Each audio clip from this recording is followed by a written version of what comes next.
Drivers are the ones that most people struggle with. That would be your, you look on your calendar and you'll see 15 names and you think, oh shit, like he's in today or she's in today. Nobody can connect with them, nobody can get on with them. They walk in and everybody kind of rolls their eyes, if you like, that person's booked another appointment.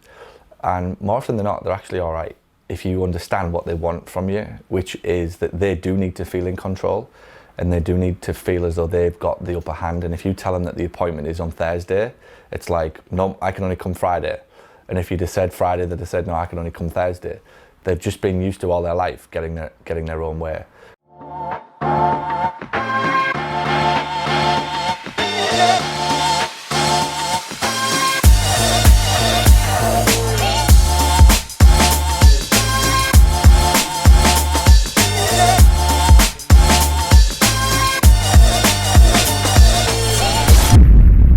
About drivers is, and I wouldn't name any names, but we all know some that have been here over the last 10 years or so.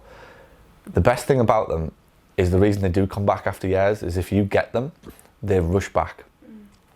They come back time and time again because nobody else does get them. They do come to a place where people get that they are a driver. They by the way, they don't know they're a driver. So they have no clue of the concept of the different personality types and so on. They've just evolved to be that person over a period of time, and it usually is a business owner, it's a lawyer, it's a high-flying executive, or just somebody who's a jumped-up arsehole in a corporation or an office block somewhere that's used to telling people off, basically, for a living. But they've got used to, and a habit is formed of telling people what to do without much pushback. And they've had a secretary who they just, tell that this needs doing, and over a period of time, they've just got so used to never having anybody tell them that they can't do what they want to do. So you've always got to give them a choice when you do your treatment plans. There's always got to be, I can do it this way or that way, and literally use the words. It's up to you. Which one do you want? I mean, you should do that with everybody anyway, but you've always got to emphasize that with the drivers, that they've got to feel in control, and it's just a constant, you tell me what you want to do. We can do this over 6 sessions, we can do this over 9. I can do Wednesday or Thursday, and let them feel in control. But this is the psychology that you want, I think. The only way to be in control is to give up control. Serious. The only way to be in control is to give up control, is to get comfortable with giving it up. And if you look at life, right? So as a business owner, for me to get to this point in business, look at how much control I've had to give up. Everywhere I look, I've had to go, yeah, you take over that, you take over that, you take over that, you up there take over that, guy on the top floor, you take over that. All I do every day now is just look for ways that I can give away control. And if you look at why this business has evolved, or me as an entity, if you like, and my group of companies has evolved so quick, it's because I've got very comfortable with giving up control. And because I'm comfortable with giving up control, I'm actually in control. Do you get it? Mm. Look around you in your life.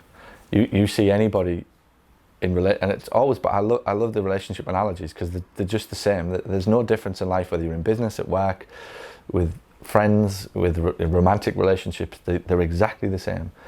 You show me somebody who wants to control somebody, he or she thinks that they're in control, but they're actually out of control. There is no control, because their feeling is that they have to control that person to stay in control, and the very fact of feeling like they need to be in control is the reason that they're not in control. It's deep as shit, but it's true, and it's everywhere that you look. Every relationship that you see a controlling man or woman, it's because of the need to feel like they're in control. But the controlling gets worse and worse and worse. Why? Because they never feel in control. No matter how tight they pull that person in, no matter how restrictive, you're not wearing that, you're not going there, you're not doing this, you're not allowed to speak to that person, it'll roll on, right? And I've watched it in my own house, by the way, not my house, but as a kid. I watched it happen. Over a 5, 10, 15, 20 year period, it got worse and worse and worse and worse. And the more in control that one of them wanted to be, the less in control that one of them was, and the worse the behaviour got. it was stunning. And you see it in business. It's so obvious. Everywhere you look, you'll see a business owner who starts a business who cannot relinquish control because they feel like they need to be in control. And the more that they feel like they need to be in control, the less they actually are, and they become more and more paranoid, more and more like antsy. They're just looking for problems. They'll start fighting with staff. They can't understand why they just can't get control of this thing despite having control of it. Do you get me? So figuratively, they're mentally in control of this business. It's like, I'm in control of cash flow, I'm in control of marketing, I'm in control of staff, I'm in control of everything. But why don't I feel like I'm in control? Well, I don't feel like I'm in control because I need to be in control. And you can't do it. It's the complete opposite. So in life and in business, growth and control are inversely proportional. So to grow, you have to actually give up control. But the more that you give up control, the more you are actually in control, because it's like you get used to shit happening and it's like, yeah, whatever. Whereas the business owner who can't give up control doesn't know how he or she would react if something goes wrong. And it's a case of, if I go away for 2 weeks and Johnny fucks up the treatment plans, or Emily screws up all of the front desk conversations, or somebody puts their hand in the till and takes their... Somebody puts their hand in... So wow. It was just a throw of my hand. It was just where my hand was going at that time. If somebody puts their hand in the till and does their weekly shop on their company credit cards with a few expenses added to it, or just go straight for the safe, whichever, that business owner doesn't know how they will react in that situation. So if you give up the control, you're able to get more in control because you learn to deal with whatever happens. And if you look at it from a relationship point of view, it's the reason that the guy or the girl pulls the other one in so tight and doesn't want them to do anything is because they don't know how they'll react if the guy or the girl does actually do something. I.e., if I let this girl go, so if it was from a guy's point of view, if I let this girl go out with a certain type of dress or in a certain type of place to a certain type of party where there's going to be guys there and the potential for them to do things, it's not necessarily that I'm bothered about that situation. It's that I don't know how I'd cope if something did happen. As in, me, wouldn't be able to cope. I'd feel an array of emotions that I don't know at this point if I'm able to control that or live with that, even though you would, and everybody does. At that point, I'm not in control. So the safest thing for me to do is to drag this person in and keep them literally locked up and not allow them to be who they want to be, because I'm frightened of how I'll feel if something does happen. And if people understood that, God, it's like magic. If you get to that point, you have a choice with the driver where you allow them to make you feel shitty, right? And you allow them to feel as though they're being occasionally condescending and a little arrogant. Or you have a choice to go, I'm fully in control of this situation. I understand you better than you. And I'm willing to let you do this because I don't need you to behave a certain way in order for me to feel all right. Do you get me? And if you adopt that at every point in your life, whether it's in customer service, whether it's on the phone, I don't need you to behave a certain way in order for me to feel a certain way. Because I understand what you're doing, it actually puts me in control, and I'm willing to give up the control of how I need to feel or how I need you to behave around me. It's much easier to go, well, it's actually harder, but it's better. It's much harder to go, you can behave however you want, right? Within reason. You can behave however you want. And I don't really give a shit. Like, I'm all right. So I'm giving up, and this is where I was going with it, I'm giving up the need for me to control how the driver feels or how the driver behaves. So the reason, you following? The reason you don't like the driver is because they make you feel a certain way.